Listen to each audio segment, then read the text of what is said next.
Good morning student, स्वागत है आप सभी का ऑनलाइन क्लास में। देखिए, आज पढ़ेंगे हम पहले चैप्टर का passage second. My grand mother and I were good friends. कि माई ग्रैंड मदर मेरी दादी जी एंड आई और मैं वर गुड फ्रेंड्स अच्छे मित्र थे। My parents left me with her. My parents, parents का अर्थ होता है माता पिता। लेफ्ट मी मुझे छोड़ दिया था, विद हर उनके साथ में, वहन जब they went to live in the city जब वो शहर जाकर रहने लग गए थे। And we were constantly together. Constantly का अर्थ होता है लगातार, और हम लगातार साथ साथ रहे थे। She used to wake me. She used to wake me, wake का अर्थ होता है जगाना, वह मुझे जगा दिया करती थी। Up in the morning. Up in the morning प्रातः काल के समय। And get me ready for school. Get me ready, ready का अर्थ होता है तैयार कर देती थी। फॉर स्कूल, किसके लिए? स्कूल के लिए। She said to her morning prayer in a monotonous sing song. She said her morning prayer.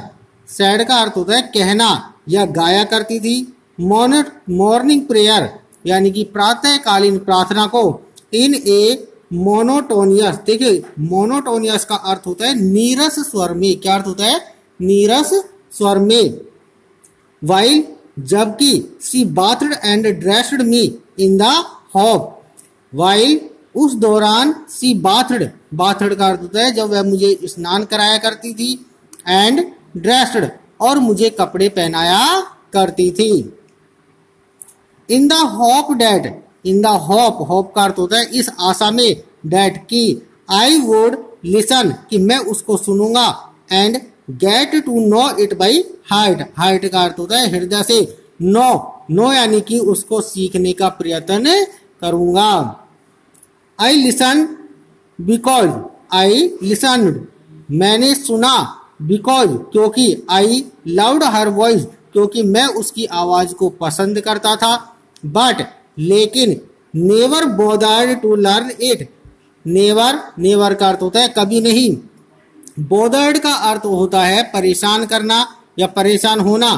To learn it, learn यानी कि सीखने के लिए। लेकिन मैं कभी भी इसे सीखने के लिए परेशान नहीं हुआ। अर्थात जो ऑथर है वो अपनी दादी जी के द्वारा गाई जाने वाली मॉर्निंग प्रेयर अर्थात प्रातःकालीन जो वंदना थी उसको इस वजह से सुनता था क्योंकि वह अपनी दादी जी की आवाज को पसंद किया करता था। लेकिन उसने इसे सीखने के लिए वह कभी भी परेशान नहीं हुआ। देन इसके बाद में she would fetch my wooden slate. Fetch का अर्थ होता है जाकर लाती थी। माई वुडन, वुडन अर्थात लकड़ी से बनी हुई, स्लेट क्या लेके आती थी कि वो मुझे या मेरी लकड़ी से बनी हुई स्लेट लेकर आती थी। विच जिसे सी हैड ऑलरेडी, ऑलरेडी का अर्थ होता है पहले से ही, वॉश्ड, वॉश्ड यानी कि धो दिया करती थी। And plastered with yellow Chowk. Plastered यानी कि उसकी पॉलिश कर दिया करती थी। विद येलो चौक, किससे? पीले मिट्टी के चौक से। And a tiny earthen ink pot. And a tiny, tiny का अर्थ होता है छोटा, अर्थन, अर्थन अर्थात मिट्टी से बना हुआ, इंक पॉट एक दवात के साथ में। एंड ए रेड पेन और साथ में एक लाल पेन भी लेकर आती थी। अर्थात उसकी जो दादी जी है वो पहले से ही क्या करती थी कि जो लकड़ी से बनी हुई जो स्लेट है उसको वॉश्ड यानी कि धो दिया करती थी। एंड प्लास्टर्ड विद येलो चौक, और जो पीली मिट्टी थी उससे उसको क्या कर दिया करती थी? प्लास्टर्ड यानी कि उसको लीप दिया करती थी। ए टिनी अर्थान इंक पॉट, और साथ में एक मिट्टी की चाय की दवात लेकर आती। एंड ए रेड पेन, और एक लाल पेन भी लेकर आती थी। Tie them all in A bundle. Tie, tie का अर्थ होता है बांधना, टाई यानी कि बांध दिया करती थी। देम ऑल उन सभी चीजों को, इन ए बंडल किसके रूप में? एक बंडल अर्थात एक समूह के रूप में। एंड और hand it to me, hand it to me, और इन चीजों को वह मुझे सौंप दिया करती थी। After a breakfast of a thick stale chapati, कि आफ्टर ए ब्रेकफास्ट, ब्रेकफास्ट का अर्थ क्या होता है? नाश्ता, कि नाश्ता करने के बाद में, ऑफ ए थिक, थिक का अर्थ होता है मोटी, स्टेल, स्टेल का अर्थ होता है बासी, चपाती किसका?